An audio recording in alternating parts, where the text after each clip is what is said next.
ہمارے گھر میں کوئی مہمان آتا ہے تو ہم اس کو خوش آمدید کہنے کے لیے تیاری کرتے ہیں۔ مرحبا رمضان کہنے کا میرا آج بہت دل چاہ رہا ہے۔ شعبان کا چاند جیسے ہی طلوع ہوتا ہے تو ایسا لگتا ہے کہ رمضان کی خوشبو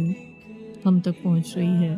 خوشی ہوتی ہے کہ ایک یہ مہمان جو آ رہا ہے، جو کہ بہت ہی منفرد مہمان ہے، کہ اس کے لیے کیسے ہم کیا کیا تیاری کر لیں۔ یہ مہمان رمضان رحمتوں، برکتوں اور سعادتوں کے خزانے لے کر آتا ہے، لیکن افسوس یہ کہ کتنے ہی لوگ جو ہمارے ساتھ گزشتہ رمضان میں عبادت کر رہے تھے، ہمارے ساتھ ہر لمحے موجود تھے، مگر آج وہ دنیا میں موجود نہیں۔ آج وہ مساجد میں نہیں بلکہ قبرستانوں میں ہیں۔ کتنے ہی لوگ ہیں جو جسمانی یا ذہنی بیماری، بڑھاپے یا کسی اور عذر کی وجہ سے روزہ رکھنے سے محروم ہیں۔ اس موقع پر میں یہ کہوں گی کہ یہ لمحہ فکریہ ہے کہ ہم حقیقت میں اپنی نعمتوں کا جو اللہ تعالیٰ نے ہمیں نوازی ہوئی ہے اس کا شکر ادا نہیں کرتے، اپنی صحت کا شکر ادا نہیں کرتے کہ ہم اس وقت روزہ بھی رکھ سکتے ہیں، اور یہ کہ ہم سجدہ کر سکتے ہیں۔ اگر کسی موقع پر کوئی ایسا عذر آ جائے، کوئی صحت کا مسئلہ آ جائے کہ نہ ہم روزہ رکھ سکتے ہوں، نہ ہم نماز میں سجدہ کر سکتے ہوں، تو پھر حقیقتاً ہمیں اس وقت ان نعمتوں کا احساس ہوتا ہے جن سے ہم پہلے مستفیض ہو رہے تھے۔ لہٰذا خوش نصیب ہیں وہ لوگ جنہیں پھر اس سال اس رمضان سے فائدہ اٹھانے کا موقع مل رہا ہے، اور یہ کہ وہ اپنی پوری محبت اور دل و جان سے رمضان کو خوش آمدید کہہ رہے ہیں۔ ایسے لوگ جو اس طرف توجہ نہیں رکھ رہے، وہ انشاءاللہ سوچیں گے کہ ہم بھی کیوں نہ ایسا کریں کہ ہم جوش و خروش سے اس کی تیاری شروع کریں، دل و جان سے لبیک کہیں، جیسا کہ نبی اکرم صلی اللہ علیہ وآلہ وسلم نے فرمایا تھا۔ سنن ترمذی کی حدیث ہے یہ 682، جس میں کہا گیا ہے کہ اور ایک پکارنے والا پکار کر کہتا ہے، اے نیکیوں کے طالب آگے بڑھ، اور اے برائیوں کے طالب باز آ جا۔ کاش کہ ہم ان لوگوں میں شامل ہو جائیں کہ جو کہ ہم اسی چیز کو حاصل کرنے والے ہوں اور اس دوڑ میں آگے بڑھنے والے ہوں۔ دنیا کے کاموں کے لیے، دنیا کی نعمتوں کے لیے ہم بہت زیادہ دوڑ لگاتے ہیں، لیکن یہ کہ کاش ہم نیکیوں کے لیے بھی اور نیکیوں کے حصول کے لیے بھی دوڑ لگانے والے ہوں اور اسی کے لیے میراتھن کرنے والے ہوں۔ آئیے آج ہم مل کر اس بات کا پختہ عزم کرتے ہیں کہ اس مہینے میں اپنی ایمانی ترقی، روحانی ترقی، اخلاقی بہتری اور نیکیوں میں سبقت لے جانے کے لیے پوری کوشش کریں گے، اور یہ کہ اس رمضان کو پچھلے رمضان سے بہتر بنائیں گے۔ سوچنے کی بات یہ بھی آ جاتی ہے، جو کہ میں اکثر سوچتی ہوں، کہ اگر یہ رمضان نصیب ہوا یا یہ نماز نصیب ہوئی ہے، یہ اللہ ہی جانتے ہیں کہ ہمیں اگلا لمحہ یا اگلا مہینہ یا اگلا سال نصیب ہوگا یا نہیں۔ اس لیے اس کا سب سے زیادہ جو ہے اس کا فائدہ اٹھانا چاہیے کہ جو بھی لمحات اللہ تعالیٰ نے ہمیں دیے ہیں ہم اس سے مستفیض ہوں۔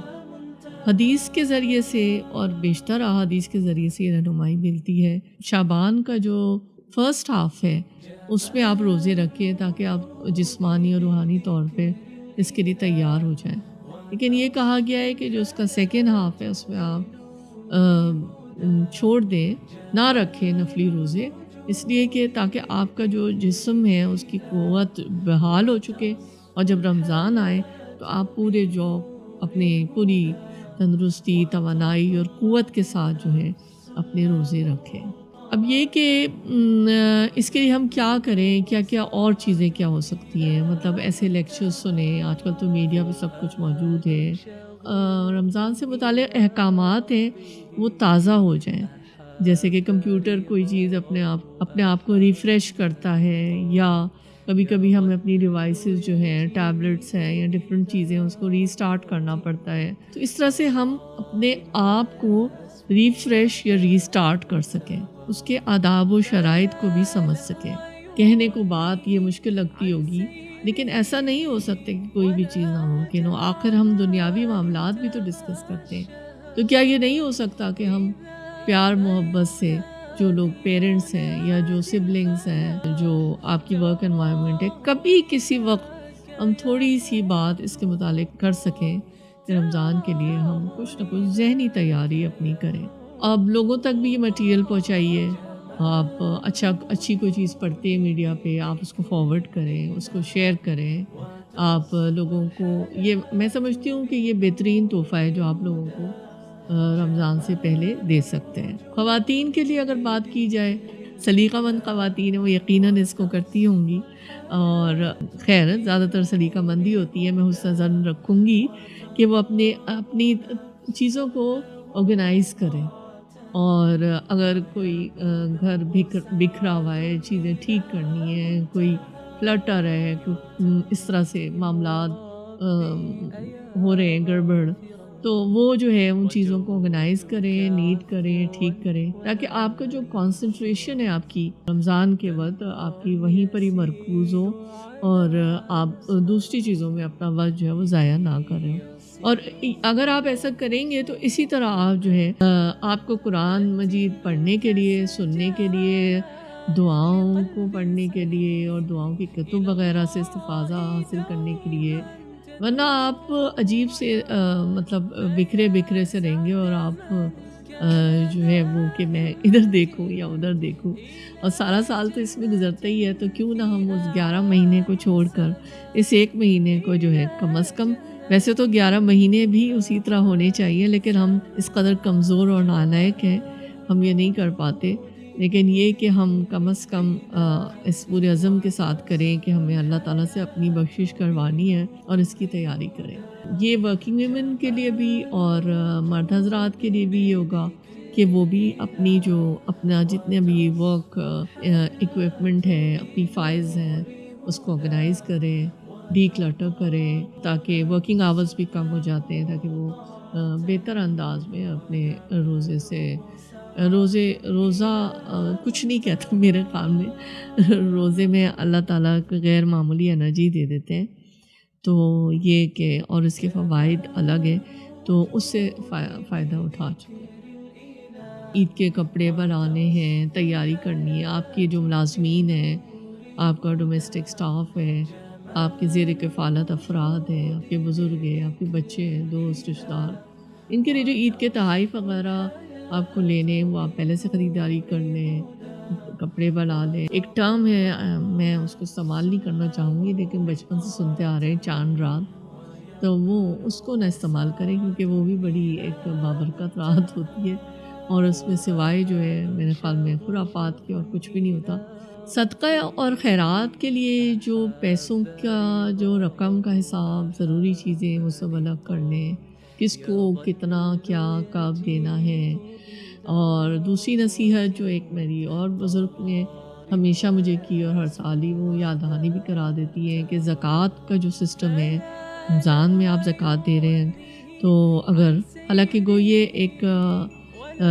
ضروری نہیں ہے، لیکن لوگوں نے اس کو نارم بنا لیا ہے کہ زکوٰۃ جو ہے وہ رمضان میں ہی دینی ہے. چلیں، اگر آپ نے یہ اپنا طریقہ بنا لیا ہے تو اس کو منع بھی نہیں کیا گیا. تو جو گولڈ کا ریٹ چل رہا ہے اس حساب سے آپ دوبارہ سے اپنی کیلکولیشن کریں اپنی گولڈ اینڈ سلور کی، اور جو بینک اکاؤنٹس ہیں ایکسیٹرا، ان سب کا آپ جو ہے وہ حساب کریں، تاکہ رمضان میں آپ کا جو حاصل یہ ہو، یا آپ کا جو ٹائم ان چیزوں میں لگا وہ نہ ہو، اور آپ ان ایڈوانس آپ یہ چیزیں کر چکے ہوں. جو چیریٹی، جو صدقات آپ کو جن لوگوں کو بھی دینے ہیں، وہ آپ سارا پلان کر لیں.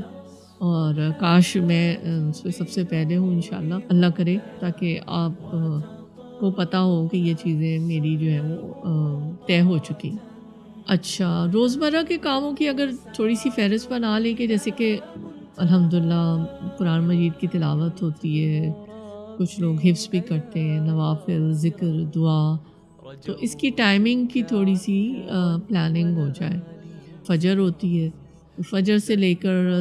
سن رائز تک نماز ہوئی، اور اس کے بعد قرآن پڑھ لیا گیا، اور صبح کے جو اذکار جو قرآن اور سنت میں بتائے گئے وہ تو ہمارا سارا سال معمول ہونا چاہیے. اور پھر اگر کوئی کتاب آپ پڑھنا چاہتے ہیں دینی یا اس متعلق، وہ آپ کے اپنے اوپر منحصر ہے. طلوع شمس سے ظہر تک اشراق و چاش کے نوافل، ہم کو پتہ ہے کہ اشراق جو ہے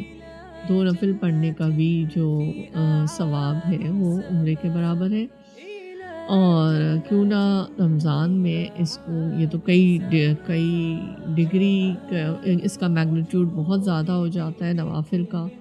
تو یہ کہ اس سے فائدہ اٹھایا جائے۔ دورہ قرآن سننا یا کروانا، نماز ظہر اور پھر ڈیلی کے کام بھی ہوتے ہیں وہ، پھر ظہر سے عصر تک آپ آرام کریں تاکہ آپ کو دوبارہ سے ریکو کر سکیں اور اپنی انرجی کو ریوائیو کر سکیں اور آپ فریش ہو جائیں۔ عصر سے مغرب آپ کی پھر جو ہے افطار کا انتظار اور یہ کی تیاری آپ کے اوپر، ہر ایک کے انڈیویجول پریفرنسز بھی ہوتے ہیں، فرق بھی ہوتے ہیں کہ وہ اس وقت کوئی دعا کرنا چاہتا ہے، قرآن پڑھنا چاہتا ہے۔ مغرب سے عشاء تک پھر افطاری ہماری آ گئی اور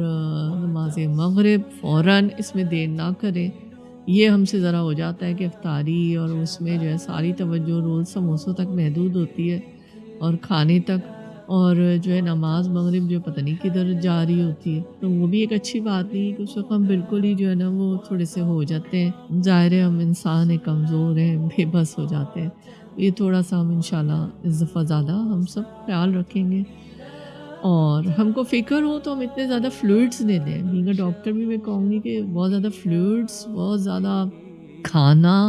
اوور ایٹنگ، اوبیسٹی ہمیں پتہ ہے ویسے بھی بہت نقصان دہ، تو تاکہ کہ تراویح کی ہماری نیت ہے تو تراویح پڑھنی ہے تو اس لحاظ سے ہم فریش رہیں گے۔ اوور ایٹنگ جو ہے نا اینی کیس جو ہے وہ نقصان ہی دیتی ہے، تو اپنے آپ کو لائٹ رکھیں اینڈ اس سے انسان اتنا فریش رہتا ہے۔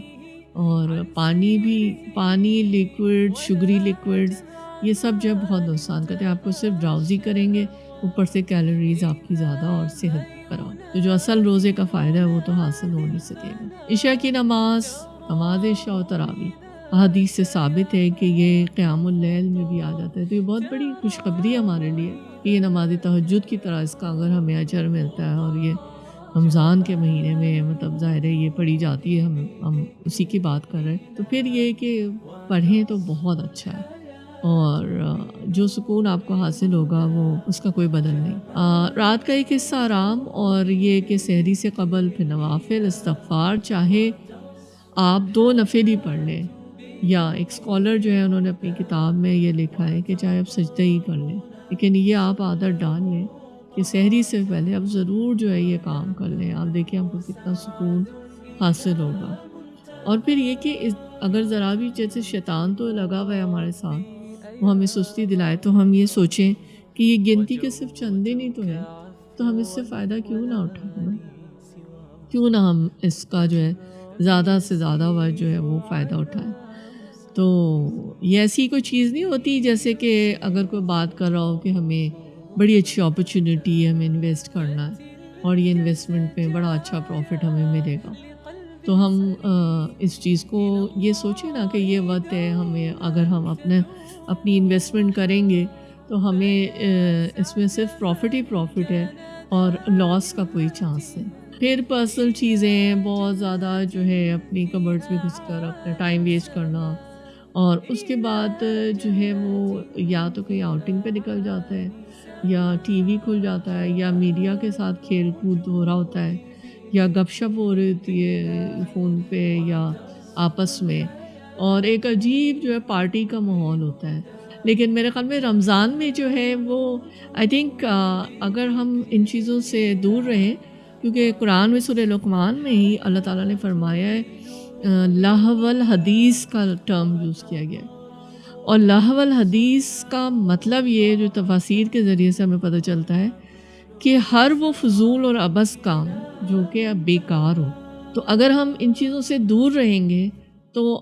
ہمارا ہی فائدہ ہوگا، کیونکہ ہمیں تو ہر لمحے کا اللہ تعالیٰ کو جواب دینا ہے۔